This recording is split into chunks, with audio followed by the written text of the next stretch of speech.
That I planned it to begin with? Yeah. Oh, no. Well, no, that's why I put it up there. It was an accident. It was a total accident. Anybody that would think maybe I got sideways and that I'm not living up to my wrestling creed or whatever it might be, you're absolutely right. I was ready to puke. I'm looking at you now instead of you. But yeah, I was ready to puke. I thought it was the most disgusting goddamn thing in the world. I said piss on it. I hated it. And I never thought they would buy into it, but they thought that was the greatest idea since sliced bread. All right, so we started to deal with the scorpion. Well, listen,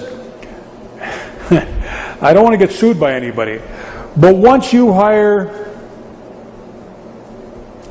name all the wrestlers, name almost anybody that was there at that time. Once you hire those poor, sorry son of a bitches that couldn't even do anything, what's the difference if you got a black scorpion thrown in? Right. What's the difference? Who gives a shit? Hello? So when you wonder why I would stoop so low or get so goddamn it stupid that I would end up doing something with the black scorpion, you're right. I was getting a paycheck. And I got into it and tried to do the best that I could with it. So when we came to having that, and then I started trying to work with it. I tried to develop it and to carry it to its end.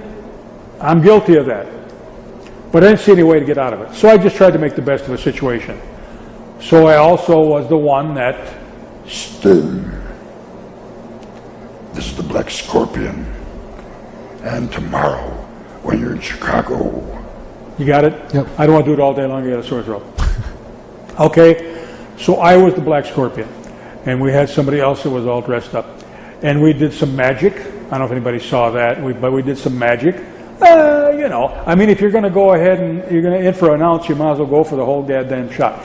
But the point is, if anybody criticizes me for having done that, and they were watching wrestling at that time,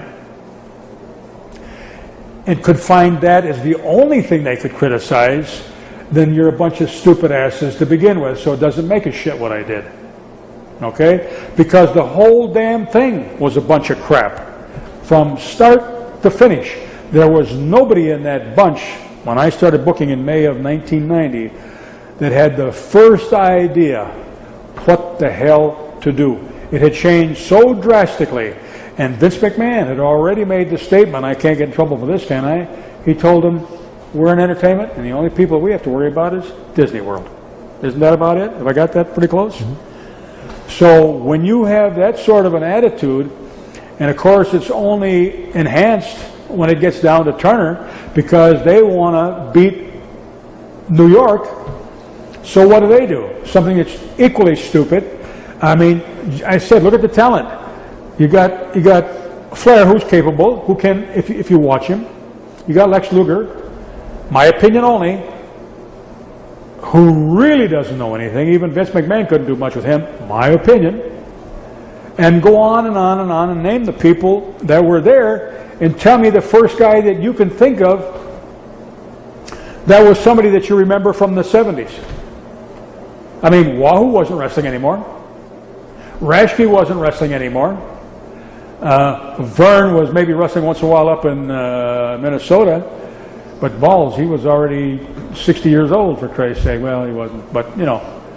So, and Vern, I don't mean that as any slam against you, because you know, I think that I have the highest regard for you.